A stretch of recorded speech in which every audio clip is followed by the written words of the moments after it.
네, 돌아온 비하인드 뉴스 오늘도 최종혁 기자와 함께하겠습니다. 자, 첫 번째 키워드 볼까요? 네, 첫 번째 키워드는요. 최고의 다이어트입니다.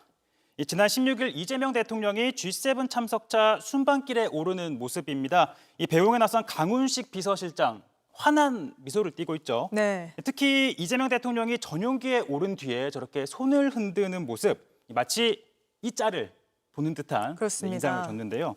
자, 이 사진이 왜 화제가 됐냐고 하면 이 비서실장을 맡은 이후 대통령과 동행한 현장에서 포착된 강 비서실장입니다. 많이 피곤해 보이는데요. 네, 유독 강 비서실장이 좀 피곤해 보인다면서 온라인에선 강훈식 피곤 짤이다 이런 것들이 좀 확산이 되기도 했었거든요.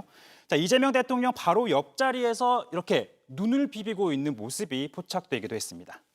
아무래도 대통령 보좌 하다 보면 비서실장이 경무에 시달리잖아요. 맞습니다. 좀 공감하는 직장인들이 많을 텐데 이 직장 상사죠. 이 대통령이 출장을 떠나자 기쁜 마음을 숨기지 못했다. 뭐 이런 농담이 더해진 해석이 나온 건데요. 네. 공교롭게도 출장, 그러니까 이 순방에서 돌아온 대통령의 너스레가 전곡을 찔렀다는 반응도 있습니다. 이렇게 말이죠.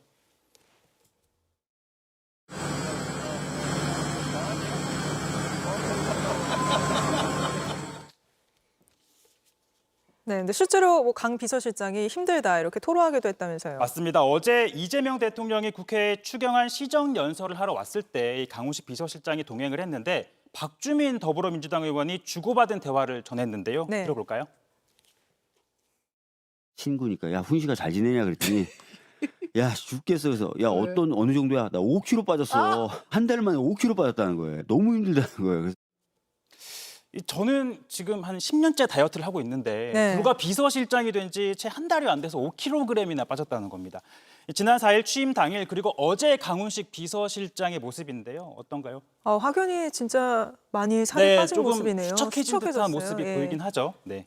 그러니까 비서실장이란 자리가 그만큼 또 무거운 자리라는 뜻이기도 하겠죠. 맞습니다. 이 비서실장이라는 이 자리가 대통령 일정을 관리하고 또 주요 정책을 조율하는 등 대통령을 보좌하는 핵심 참모이긴 합니다. 네. 자, 문재인 정부 임종석 비서실장이요. 이렇게 목 뒤에 부항을 뜬 자국이 이렇게 포착이 되기도 했었고요. 그리고 노무현 정부 민정수석 비서실장이었던 문재인 전 대통령은 이렇게 어금니 포함해서 치아를 10개를 뽑았다. 그래서 임플란트를 했다라는 일화는 잘 알려져 있는 사실이기도 하죠. 자, 이 과로와 스트레스를 받으면 잇몸이 약해진다고 합니다. 그래서 강훈식 비서실장도 확인을 해보니까 이 주변에서 비서실장을 하면 이가 빠지는 경우가 많으니 미리미리 건강을 챙기라는 조언에 따라 잇몸 영양제를 먹기 시작했다고 합니다. 알겠습니다. 다음 이슈도 바로 보죠. 네, 다음 이슈는요. 방위병이 어때서입니다. 안규백 국방장관 후보자가 이 본격적인 인사청문회 준비에 돌입을 했습니다. 그런데 어제 이 김용현 전 국방장관의 내란 혐의 재판에서 이 안규백 후보자가 소환이 됐는데요. 네. 자, 국방부 인사기획관에 대한 증인 신문 중 김 전 장관 변호인이 이 방위병 출신 국방장관은 어떻게 생각하느냐라고 질문을 한 겁니다. 자, 김 전 장관은 육사 출신이죠. 네. 그러다 보니까 이 단기 사병 출신인 안 후보자를 좀 비꼬는 듯한 질문을 한 건데, 자, 검찰은 사건과 관련이 없는 질문이다라고 지적을 했고 또 재판부도 너무 속보이는 질문이다라고 지적을 했거든요. 자, 그러자 관련해서 이 보수 논객 가운데 한 명인 정규재 씨 이렇게 꼬집습니다.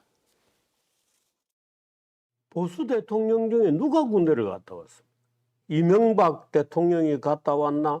윤석열이 군대를 갔다 왔나? 윤석열은 군에 대해서 모르는 거예요. 그러니까 명령만 내리면 다 말을 들을 거라고 생각하고 경까지 때리고 안규백 씨와 방위로 22개월이나 근무하면 요즘 현역보다도 오히려 복무기간이 길게 군대를 근무하고 얼마나 고생했겠어요, 방위로.